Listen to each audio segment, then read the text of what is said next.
নবমীর দুপুরে ছিল একটা ছোট্ট করে ফ্যামিলি গেট টুগেদার, তারই আয়োজন চলছিল।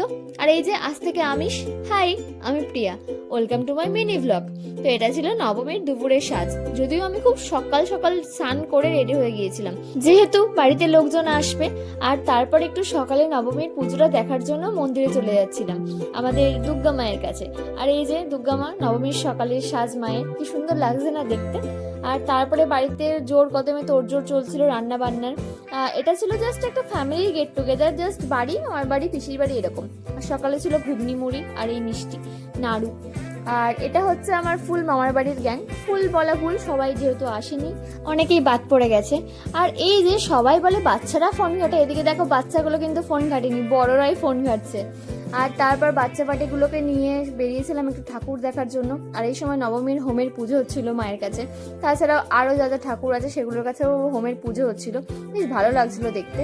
আর এই যে এক পিসির বাড়িতে কি সুন্দর ড্রাগন ফুলগুলো ফুটেছে, আমার কাছে কবে যে ফুটবে, উফ, ভাল লাগে না। আর এটা হচ্ছে আমাদের পুরনো বাড়ি, মানে এই বাড়ি থেকে আমি যখন চলে এসেছি তখন আমার বয়স ছিল 5। তারপর একে একে সবাই চলে আসে। আর এই বাড়িতে এখন প্রচুর সাপ থাকে, তাই তার জন্যই বারবার আওয়াজ করে ঢুকতে হচ্ছিল, যাতে তারা সামনে থাকলে যেন একটু লুকিয়ে টুকিয়ে যায়, দেখা না দেয়, তাই, কারণ ভীষণ ভয় লাগে। তো একে একে তারপর আমরা সবাই ঢুকলাম। এটা হচ্ছে আমাদের মোড়ল বংশের প্রথম বাড়ি, মানে প্রথম ভিটে যাকে বলে।